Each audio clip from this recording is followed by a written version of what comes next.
എന്ന് പറയുമ്പോൾ ഓണം ഇപ്പോൾ കഴിഞ്ഞതേ ഉള്ളൂ.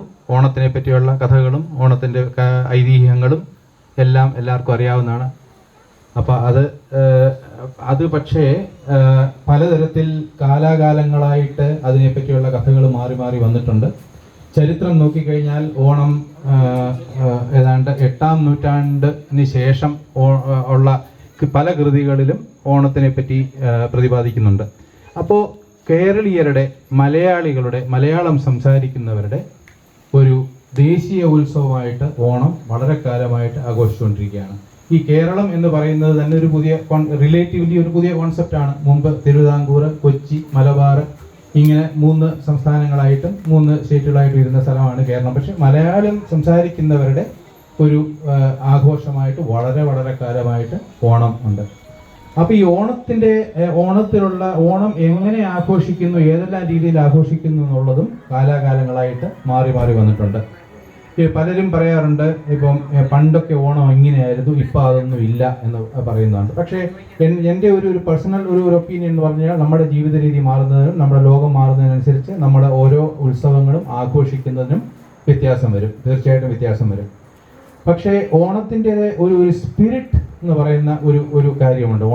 ഓണം ഒരു കാർഷിക ഉത്സവമാണ്, ഒരു കൊയ്ത്തുത്സവമായിട്ടാണ് മിക്കവാറും ആൾക്കാർ കരുതുന്നത്. അതായത് ചിങ്ങമാസം ആകുമ്പോഴത്തേക്ക് കൊയ്ത്തൊക്കെ കഴിഞ്ഞ് ആൾക്കാർക്ക് കർക്കിടക മാസത്തിലെ പഞ്ഞമൊക്കെ കഴിഞ്ഞ് ഉള്ള സമയം, ആ സമയത്ത് ആ കൊയ്ത്ത് കഴിഞ്ഞിട്ടുള്ള ആ ഒരു സമൃദ്ധി ആഘോഷിക്കുന്ന ഒരു സമയമാണ് ഓണം. മുമ്പ് പ്രത്യേകിച്ച് കുട്ടികൾക്ക് അറിഞ്ഞുകൂടായിരിക്കും, നമ്മുടെ ഒരു അഗ്രേറിയൻ സൊസൈറ്റി ആയിരുന്നു പ്രധാനമായിട്ട്, ഒരു കാർഷിക സമൂഹമായിരുന്നു നമ്മളുടേത് പ്രധാനമായിട്ട്. അപ്പോൾ ആൾക്കാരുടെ ജീവിതവും ആൾക്കാരുടെ എക്കണോമിയും സാമ്പത്തികവുമായിട്ടുള്ള കാര്യങ്ങളെല്ലാം കൃഷിയെ ചുറ്റിപ്പറ്റിയുള്ളതായിരുന്നു. അപ്പോൾ കൊയ്ത്ത് അല്ലെങ്കിൽ കൃഷി എന്ന് പറയുന്നത് ജീവിതത്തിൽ വളരെ വളരെ വളരെ പ്രാധാന്യമുള്ള ഒരു സംഗതിയായിരുന്നു. അപ്പോൾ കൊയ്ത്തുത്സവം എന്ന് പറയുമ്പോൾ എല്ലാവരും ഒരുമിച്ച് കൊയ്ത്ത് കഴിഞ്ഞ് ആ സമൃദ്ധി ആഘോഷിക്കുന്ന ഒരു ഉത്സവമാണ് ഓണം. അതിൻ്റെ ഒരു സ്പിരിറ്റ് എന്ന് പറഞ്ഞാൽ അന്ന് പണ്ട് തൊട്ട് തന്നെ ഉള്ളവരും ഇല്ലാത്തവരും എല്ലാം സാധാരണ ജീവിക്കുന്ന ആൾക്കാർ പല രീതിയിലും എല്ലാവരും ഓണമാകുമ്പോൾ ഒരേപോലെ ആഘോഷിച്ച് ഒരേ സമൃദ്ധിയിൽ ആഘോഷിച്ച് കഴിയുക എന്നുള്ളതാണ്. അപ്പോൾ ഇതിൽ ഒരു ഇന്റർ ഡിപ്പെൻഡൻസി ഉണ്ടായിരുന്നു മുമ്പത്തെ കാലത്ത് ഒരു സമൂഹത്തിൽ. അതായത് അന്യോന്യം ഒരാൾ മറ്റൊരാളെ ഡിപ്പെൻഡ് ചെയ്ത് ജീവിക്കുന്ന, അന്യോന്യം ഡിപ്പെൻഡ് ചെയ്ത് ജീവിക്കുന്ന ഒരു കാലമായിരുന്നു. ഓരോരുത്തർക്കും ഓരോ സ്കിൽസ് ആയിരിക്കും, ഓരോരുത്തർക്കും ഓരോ കഴിവുകളായിരിക്കും, പക്ഷേ അന്യോന്യം അത് സംഭാവന ചെയ്ത് ഒരു സമൂഹമായിട്ട് വരുന്ന ഒരു സമൂഹമാണ്. ഇപ്പോഴത്തെ കാലത്ത് അതിനൊക്കെ ഒരുപാട് വ്യത്യാസം വന്നിട്ടുണ്ട്. വളരെ ന്യൂക്ലിയർ ഫാമിലീസും അതുപോലെ ഒരു വില്ലേജ് കോൺസെപ്റ്റ് തന്നെ മാറിയിട്ടുണ്ട് കേരളത്തിൽ പ്രത്യേകിച്ച്. അപ്പോൾ അതിനൊക്കെ മാറിയിട്ടുണ്ട്. പക്ഷേ അതേ സമയത്തോളം ഒരുപാട് കാര്യങ്ങളിൽ ഇപ്പോഴും നമ്മൾ ഈ ഒരു മെസ്സേജ്, ഓണത്തിൻ്റെ ഒരു spirit we should take it forward. എനിക്ക് പേഴ്സണലായിട്ട് തോന്നുന്നത്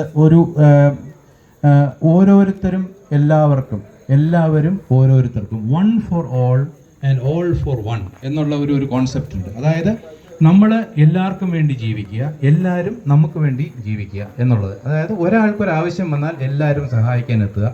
നമ്മൾ ഒരു വ്യക്തി എന്നുള്ള രീതിയിൽ ബാക്കിയുള്ളവർക്ക് എന്ത് സഹായം ആവശ്യമുണ്ടെങ്കിലും സഹായം കൊടുക്കുക. One for all for one. ഇതാണ് എൻ്റെ സംബന്ധിച്ചോളം ഓണത്തിൻ്റെ ഒരു കോൺസെപ്റ്റും ഇത് തന്നെയാണ്. എല്ലാവരും അന്യോന്യം സഹായിച്ച് ഇന്റർ ഡിപ്പെൻഡൻ്റ് ആയിട്ട് ഒരു സമൂഹത്തിൽ ജീവിച്ച് മുന്നോട്ട് പോവുക. പ്രത്യേകിച്ച് യുവതലമുറയുടെ കാര്യം എടുത്തു കഴിഞ്ഞാൽ ഇപ്പോൾ അവരെ സംബന്ധിച്ചോളം നമുക്ക് മുമ്പുണ്ടായിരുന്ന ഒരു ഇന്റർ ഡിപ്പെൻഡൻസി ഒന്നും ഇപ്പോൾ സമൂഹത്തിൽ അവരെ സംബന്ധിച്ചോളം കാണാൻ സാധിക്കുന്നില്ല. പക്ഷേ അവരെ സംബന്ധിച്ചോളം വളരെ മാക്രോ ലെവലിൽ, കുറച്ചുകൂടെ വലിയ ലെവലിൽ ഇതൊക്കെ ആലോചിക്കേണ്ട സമയമാണ് ഇപ്പോഴത്തെ പുതിയ തലമുറ. നമ്മുടെ തലമുറയല്ല, എൻ്റെ തലമുറയല്ല, അടുത്ത തലമുറ ഇതിനെപ്പറ്റി ആലോചിക്കേണ്ട സമയം. അതായത് ഈ ലോകം മുന്നോട്ട് പോകാൻ ഈ രീതിയിൽ ഈ എൻവയോൺമെൻറ്റലായാലും ബാക്കിയുള്ള കാര്യങ്ങളിലും ഗ്ലോബൽ വാർമിംഗ് ആയാലും ഇങ്ങനെയൊക്കെയുള്ള ലോകത്തിനെ ബാധിക്കുന്ന ഒരുപാട് കാര്യങ്ങൾ നടക്കുന്നുണ്ട്. അപ്പോൾ ആ കാര്യങ്ങളെ എങ്ങനെ തടഞ്ഞ് അല്ലെങ്കിൽ ആ കാര്യങ്ങളെ എങ്ങനെ കൺട്രോൾ ചെയ്ത് ഈ സമൂഹത്തെ മുന്നോട്ട് കൊണ്ടുപോകാം എന്നുള്ളത് നമ്മുടെ പുതിയ സമൂഹത്തിൻ്റെ കയ്യിലാണത്.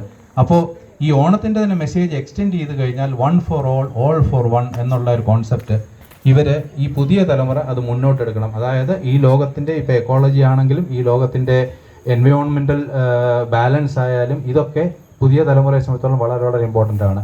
അപ്പോൾ എല്ലാവർക്കും ഈ ഓണത്തിൻ്റെതായ ആശംസ. ഇന്ന് തന്നെ നമ്മൾ എല്ലാവരും ഒരുമിച്ച് കൂടി എത്ര സന്തോഷകരമായിട്ട് നമ്മൾ ഇന്നത്തെ ഒരു വൈകുന്നേരം സായാഹ്നം ചിലവഴിച്ചു. ഓണത്തിൻ്റെ കോൺസെപ്റ്റ് ഇത് തന്നെയാണ്, എല്ലാവരും ഒരുമിച്ച് മുന്നേറുക, അന്യോന്യം, one for all for one. റോട്ടറിയുടെയും പ്രിൻസിപ്പിൾ അത് തന്നെയാണ്. അപ്പോൾ ആ ഒരു പ്രിൻസിപ്പിൾ മുന്നിട്ട്, ആ ഒരു മോട്ടോ മുൻനിർത്തി നമുക്ക് മുന്നോട്ട് പോകാം ഈ ജീവിതത്തിൽ. എല്ലാവർക്കും ഒരിക്കൽ കൂടി ഓണം ആശംസിച്ചുകൊണ്ട് നന്ദി, നമസ്കാരം.